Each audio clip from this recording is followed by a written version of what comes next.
하나님 말씀은 누가복음 5장 1절에서 11절까지, 누가복음 5장 1절에서 11절까지 제가 받들어서 읽겠습니다. 예수께서 게네사렛 호숫가에 서 계셨다. 그때 무리가 예수께 몰려와 하나님의 말씀을 들었다. 예수께서 보시니 배 두 척이 호숫가에 되어 있고 어부들은 배에서 내려서 그물을 싣고 있었다. 예수께서 그 배 가운데 하나인 시몬의 배에 올라서 그에게 배를 못해서 조금 떼어놓으라고 하신 다음에 배에 앉으셔 무리를 가르치셨다. 예수께서 말씀을 그치시고 시몬에게 말씀하셨다. 깊은 데로 나가 그물을 내려서 고기를 잡아라. 시몬이 대답하였다. 선생님, 우리가 밤새도록 애를 썼으나 아무것도 잡지 못했습니다. 그러나 선생님의 말씀을 따라 그물을 내리겠습니다. 그런 다음에 그대로 하니 많은 고깃대가 걸려들어서 그물이 찢어질 지경이었다. 그래도 그들은 다른 배에 있는 동료들에게 손짓하여 와서 자기들을 도와달라고 하였다. 그들이 와서 고기를 2배 가득히 채우니 배가 가라앉을 지경이 되었다. 시몬 베드로가 이것을 보고 예수의 무릎 앞에 엎드려서 말하였다. 주님, 내게서 떠나주십시오. 나는 죄인입니다. 베드로 및 그와 함께 있는 모든 사람들은 그들이 잡은 고기가 엄청나게 많은 것에 놀랐던 것이다. 또한 세베대의 아들들로서 시몬의 동료인 야고보와 요한도 놀랐다. 예수께서 시몬에게 말씀하셨다. 두려워하지 말아라. 이제부터 너는 사람을 낚을 것이다. 그들은 배를 무태된 뒤에 모든 것을 버리고 예수를 따랐다. 두 번 읽은 기절을 주의 있게 보시길 바랍니다. 성가대 찬양이 있겠습니다.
귀한 찬양에 감사를 드립니다. 구정이 많이 지났지만 새해 하나님 주시는 복되심이 여러분 가정과 여러분 자녀들, 여러분 모두에게 넘치시길 주님의 이름으로 간절히 축원을 드립니다. 이게요, 지금 제가 그렇게 민감한 사람은 아닌데 설교하다 보니까 마이크 시스템이 조금만 변해도 굉장히 민감해요. 지금 아까 들어가 보니까 새 걸로, 다른 걸로 다 바뀌어갖고 지금 뭐 울림도 생기고 그러는 것 같아요. 제가 소리 지르면 소리 지르지 말라고. 왜냐하면 좀 바뀌어갖고 제가 전혀 안 들려요. 우리가 지금 교회령으로는 주연절이라고 하는 절기를 살고 있습니다. 이미 여러 차례 말씀을 드렸죠. 주연절이라고 하는 건 이제 주연일부터 시작해서 사순절까지, 그때까지가 주연절입니다. 오늘은 바로 그 주연절 후 5번째 주일인데요. 이미 말씀을 드렸지만 주연절이 뭘까 굉장히 궁금해하고 저도 사실은 어떻게 설명을 드릴까 굉장히 많이 고민을 합니다. 그래서 선택했던 방법이 성경의 주연절과 깊이 관여된 사건들을 여러분들한테 말씀을 드렸어요. 첫 번째로 가장 주연절하고 맞는 사건은 예수께서 요단강으로 세례 요한에게 세례를 받으러 나오시는 장면. 그러니까 예수께서 자신을 세상에 드러내는 첫 번째 장면이죠. 그때 하늘이 열리고 하늘에서 비둘기 모양의 성령이 예수에게 임하고, 그리고 하늘에서 소리가 들리는데 이는 내 사랑하는 아들이요 내가 좋아하는 사람이다 라고 하는 하늘의 음성이 들립니다. 그리고 두 번째로 여러분에게 말씀드렸던 장면은 그렇게 예수가 세상에 자신의 모습을 드러내고 나서 광야에 나가서 40일 동안 시험을 이겨내시죠. 그리고 나서 어디로 가셨냐면 갈릴리로 가셨어요. 갈릴리 여러 곳을 돌아다니면서 하나님 말씀, 천국 복음을 전하셨죠. 그때 할 수 있는 방법이 유대인의 회당에 들어가서 가르치는 거였는데요. 주연절과 관계된 두 번째 사건은 바로 그 예수님이 갈릴리에 있다가 나사렛, 예수님이 어렸을 적에 자라던 곳에 오셔서 유대인 회당에 들어갑니다. 그리고 그 회당 안에서 회당 예배에 참여하시는데 하나님 말씀을 읽죠. 특별히 이사야 두루마리를 읽습니다. 그 중에 61장을. 그래서 누가며 성경의 기록자들이 왜 그런 모습을 주연절의 예수님의 모습으로 상징할까라고 하는 의도는 바로 그분이 하나님의 말씀이다. 말씀이 육신이 되어 우리 가운데 오신 분이 바로 예수 그리스도 맞죠? 여러분 다 그렇게 인정하시잖아요. 그리고 또 한 가지 장면은 오늘 본문입니다. 복음서 기자들이 예수께서 혼자 자신의 모습을 세상에 드러내고 나서 예수님을 좀 도울 사람들을 모으게 되죠. 그러면 가장 먼저 생각나는 게 제자들이잖아요. 그래서 누가복음에 이 예수님과 제자들의 처음 만남, 누가복음은 아주 특별한 방법으로 이 처음 만남, 그래서 제가 나눠드린 주보 설교 요약에다가 낯선 만남이라고 썼어요. 처음 만나니까 일식견도 없는, 한 번도 만나본 일, 얼굴 본 일도 없는 예수님과 제자 중에 베드로, 그리고 제자들과 만나는 장면을 누가가 기록을 합니다. 그런데 이 낯선 만남, 그러니까 밤새 고기 한 마리를 잡지 못하는 어부들이 예수님을 만나게 되는 거예요. 그들 중에는 우리가 잘 아는 시몬 베드로가 있었고요. 그리고 이 만남은 굉장히 낯선 만남이었을 겁니다. 그런데 이 낯선 만남의 시작은 예수께서 베드로와 베드로의 일행에게 요청, 좀 황당한 요청을 해요. 그것으로 이 낯선 만남이 시작이 됩니다. 그 황당한 요청은 뭐냐 하면 깊은 데로 나가서 그물을 던져 고기를 잡아라입니다. 우리가 신앙생활 하다 보면 이 성경 기절을 굉장히 많이 들어요. 깊은 데로 가서 그물을 던져서 고기를 잡아라. 많이 잡으라는 얘기죠. 그런데 저는 이 말씀을 묵상하면서 제일 처음 묵상되어진 건 제 베드로의 입장이 한번 돼봤어요. 베드로의 입장에서 참 이 낯선 만남, 처음 만나는 사람이 자기한테 와서 당신 밤새 헛된 쳤지. 그런데 깊은 데로 나가서 깊이 그물을 던져 고기를 잡아라 라고 말하면 나는 어떻게 받아들일까?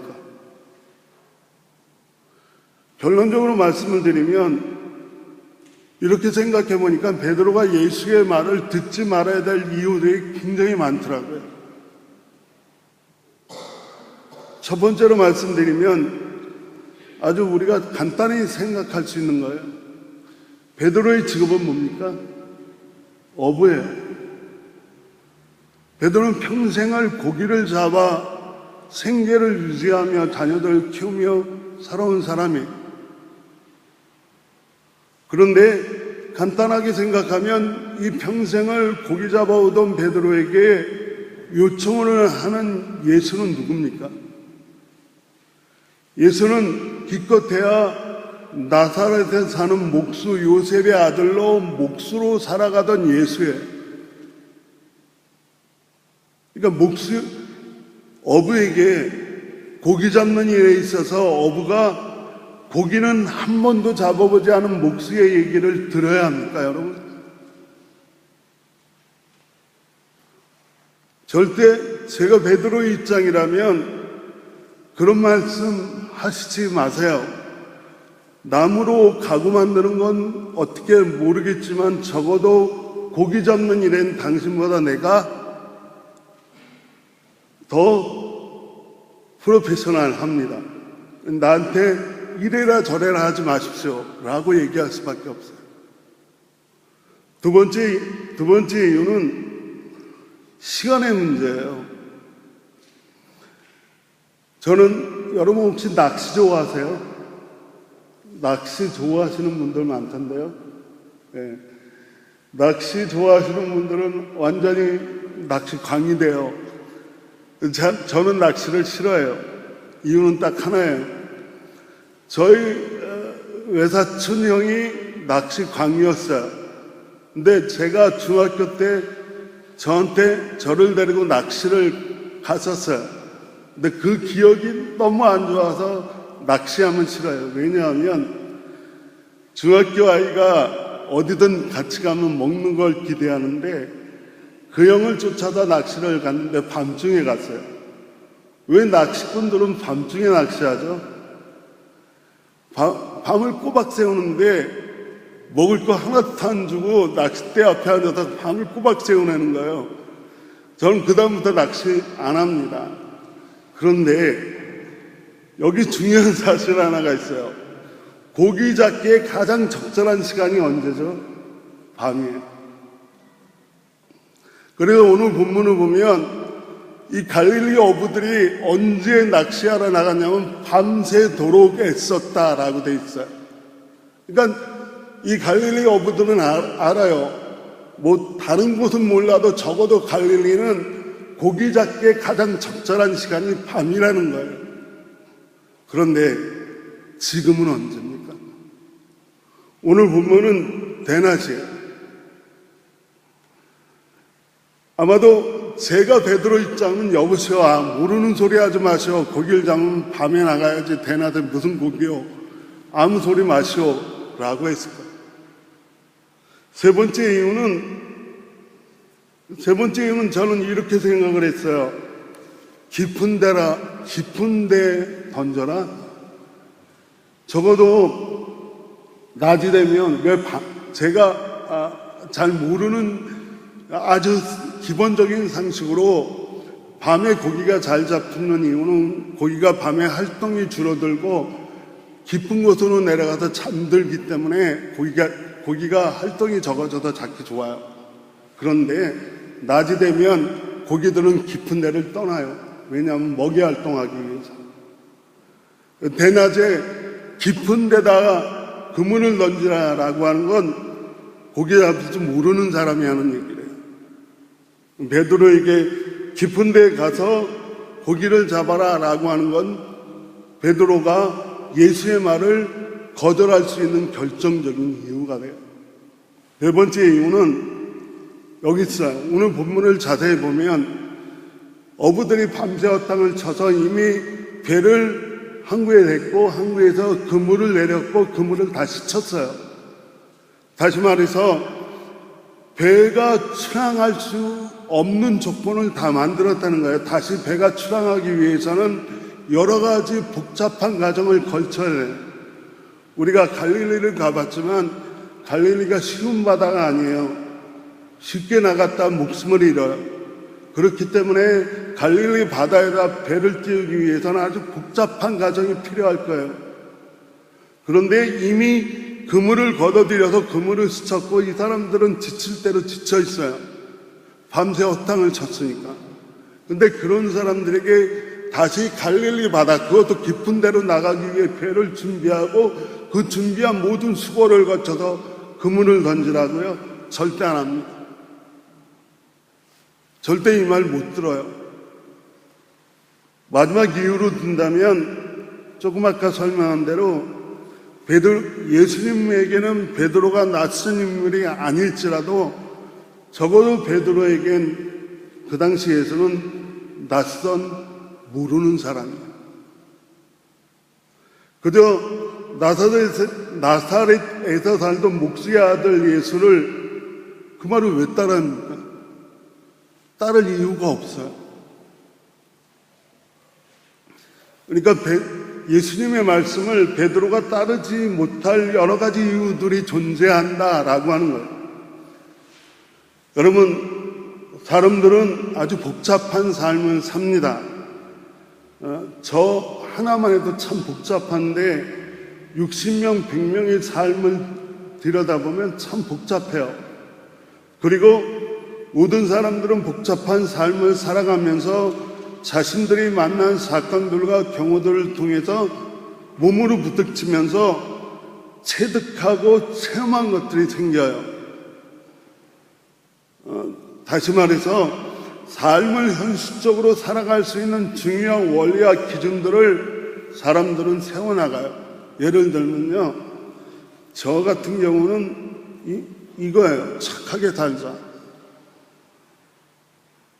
나쁜 짓 하고 안 들킬 것 같지만 언젠간 들켜요.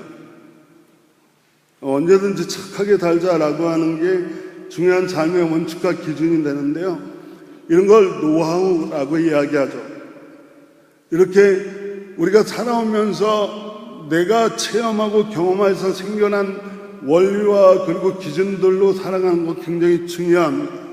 있어야 돼요.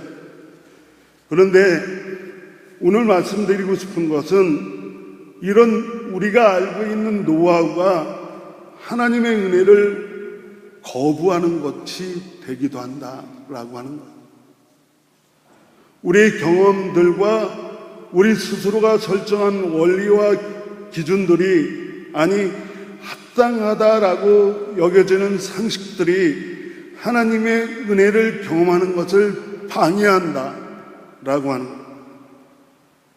하나님의 은혜란 자신을 포기하고 끝없이 자신을 비워낼 때 내가 경험하고 내가 체험하고 그래서 나는 이런 기준을 가지고 있어 나는 이런 원리로 살아가 이것을 비워내고 포기할 때 비로소 만나지는 것이 하나님의 은혜입니다. 잘 이해가 안 되시죠? 그래서 방법을 찾았어요. 예를 들면요, 어떤 사람이 물고기 2마리와 떡 5덩어리로 5,000명을 먹이겠다고 시도했어요. 그런데 요한복음에 보면 아주 특별한 기록이 있어요. 요한복음에 이 물고기 2마리와 떡 5덩어리를 가지고 장정만 5,000명을 배불리 먹이겠다라고 하는 예수의 시도 앞에 제자 빌립이 한마디를 던져요.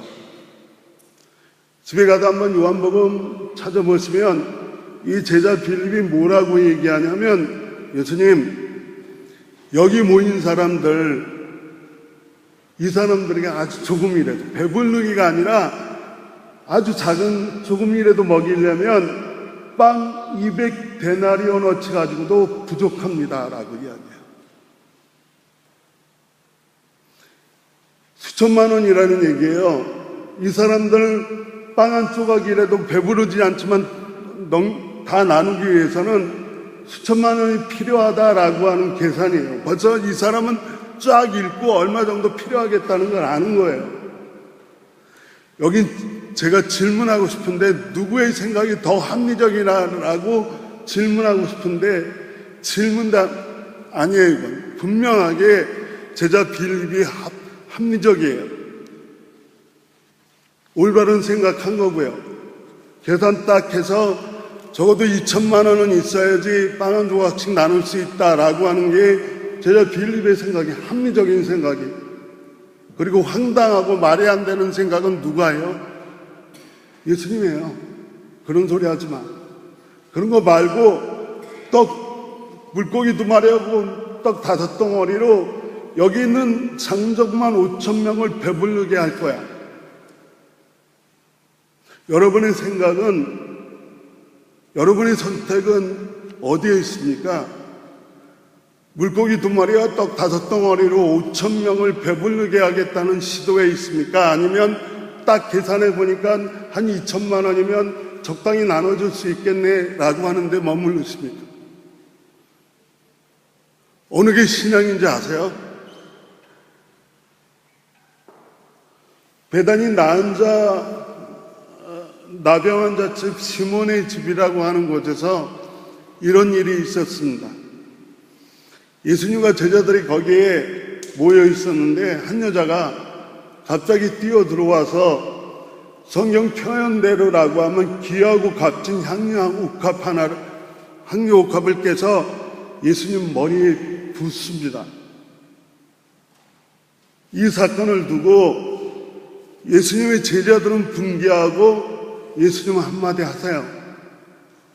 예수님의 제자들은 분개하는데 뭐라고 분개하냐면, 그 값비싼 것을 팔아서 가난한 사람들에게 나눠줄 수 있는데 너 얼마나 낭비하는지 모르겠다. 허비하지 마라. 너 왜 이렇게 낭비벽이 심하니? 화를 냈다라고 돼 있어요. 분개했다. 근데 거기에 대해서 예수님 뭐라고 말씀하셨냐면, 이 여자가 한 일이 여자가 한 일 중에 가장 아름다운 일이다. 여러분의 생각은 어디 있습니까? 굉장히 값비싼 향유가 있는데 그 향유를 누군가 예수님 머리에 부었는데, 여러분의 생각은 야, 그거 팔아서 가난한 사람 돕는 게, 지금 굶는 사람이 얼마나 되는데, 1달러가 없어서 배 굶고 있는 사람이 얼마나 많은데 그따위 허비를 하냐. 그거 팔아서 가난한 사람 돕는 게 하나님의 뜻이야 라고 딱 계산 나온 생각과, 아니면 정말 이 여인은 여인 중에 한 일 중에 가장 아름다운 일을 했다 라고 하는 예수님 생각이 여러분의 생각입니다.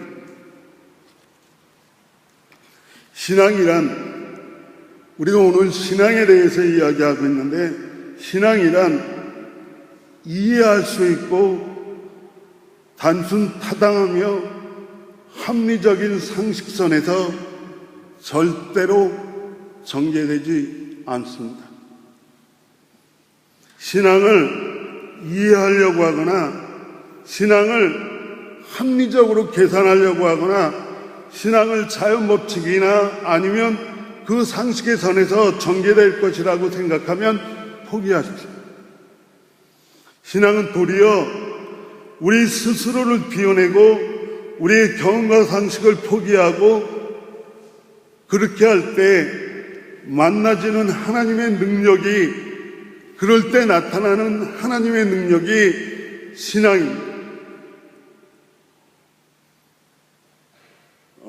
예루살렘의 베데스다 연못이라고 하는 곳에 38년 동안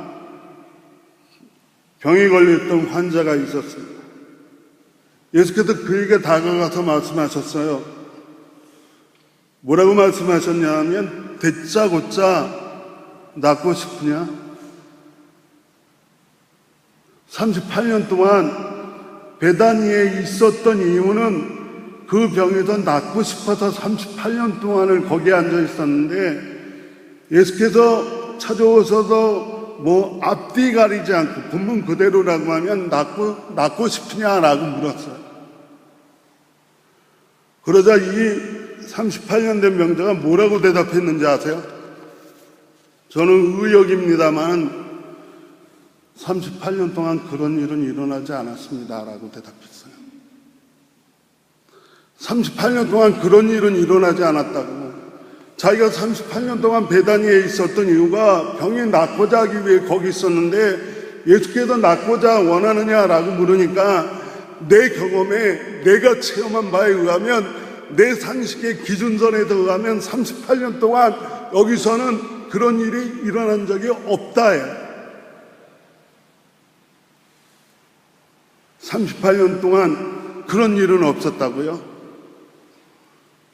우리가 그 38년의 경험을 비워내고 스스로를 포기하지 않으면 하나님의 능력을 경험할 수 없어요. 평생 70년, 80년을 살았는데 신앙의 증거를 못 찾았다고요? 절대요. 그게 포기되지 않으면 하나님의 은혜와 하나님의 역사를 경험하지 못해요. 예수께서는 이 병자에게 너 나았다, 일어나 가라 라고 말씀하셨어요. 38년 동안 일어나지 않은 일이, 자신이 경험하지 않은 일이, 자신이 체험하지 않은 일이, 자신이 이해할 수 없는 일이 예수 그리스도를 만나면 이루어지는 게 신앙입니다. 오늘 분명히 베드로에겐 주님의 말씀을 거절해야 할 충분한 이유들이 많았습니다. 그럼에도 그가 깊은 데 나가서 그물을 내렸습니다. 그래서 아까 성경을 처음 읽을 때 2번 반복한 곳이 있는데요, 분명히 말씀하셨고 말씀을 따랐습니다. 예수께서는 말씀하셨고 주님께서는 말씀하셨고 베드로는 그 말씀을 그대로 따라했을 뿐이에요. 그 결과가, 그리고 그가 경험한 하나님의 능력이 뭔지는 중요하지 않습니다. 어쨌든 주님이 말씀하셨고 그 주님의 말씀을 그대로 따라한 사람들에게 나타난 것이 하나님의 능력이고 신앙의 역사이고 하나님의 은혜입니다. 하나님의 은혜를 경험하고 싶으세요?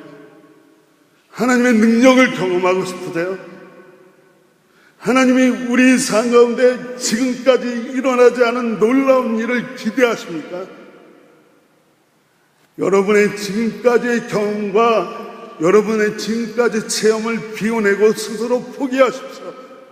그래서 이런 말이 있어요. 인간의 실패는 하나님의 기회다. 그래서 어떻게 정리할까라고 생각하다가 오늘도 성가대에게 부탁을 했습니다. 그리고 여러분에게 또 한국의 복음성가를 인쇄해서 나눠드렸어요. 성가대가 2번 부를 겁니다. 저도 이 복음성가들은 어려서 잘 따라가지 못하는데, 첫 번은 은혜스럽게 성가대의 찬양을 들으시고, 2번째는 아시면 따라 불러주시길 바랍니다.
번만 다 같이 찬양하며 주님 말씀하시면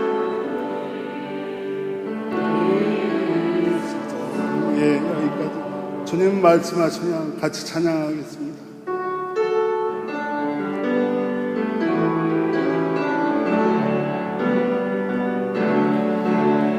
주님 말씀하시면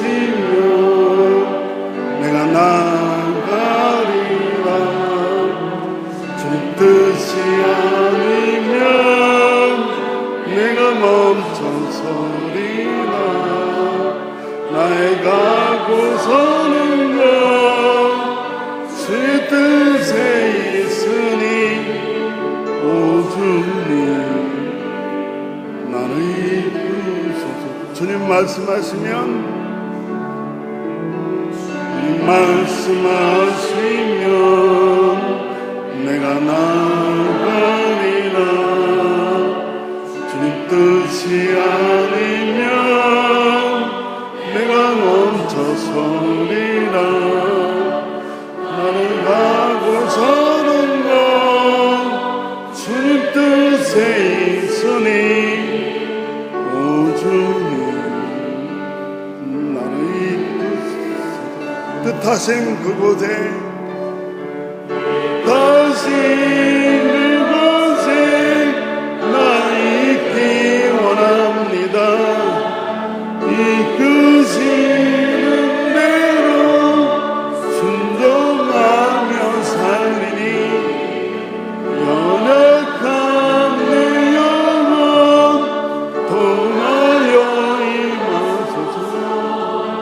주님 나라와 그 뜻을 위하여 다신 그곳에 나 있기 원합니다. 이끄시는 대로 순종하며 살리니 연약한 내 영혼 통하여 일하소서. 주님 나라와 그 뜻을 위하여 오 주님 오 주님 나를 이끄소서. 오 주님 나를 이끄소서. 아멘. 이 가사면 정리가 되겠죠. 성경 구절 한 구절만 더 읽어드리고 말씀을 마치겠습니다. 저는 늘 그런 질문을 했어요. 아브라함은 왜 하란을 떠났을까? 이 성경을 읽어드릴 테니까 그 대답을 꼭 찾으십시오. 아브라함은 왜 아버지의 집을 떠났을까? 창세기 12장 1절에서 5절입니다. 주님께서 아브라함에게 말씀하셨다. 여기 말씀하셨네요. 너는 내가 살고 있는 땅과 내가 난 곳과 너희 아버지의 집을 떠나서 내가 보여주는 땅으로 가거라. 내가 너로 큰 민족이 되게 하고 너에게 복을 주어서 내가 크게 이름을 떨치게 하겠다. 너는 복의 근원이 될 것이다. 너를 축복하는 사람들에게 내가 복을 베풀고 너를 저주하는 사람들에게 내가 저주를 내릴 것이다.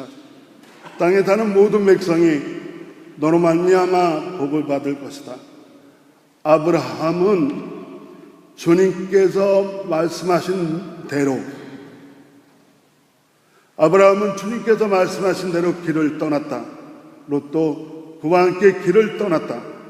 아브라함이 하란을 떠날 때 나이는 75이었다.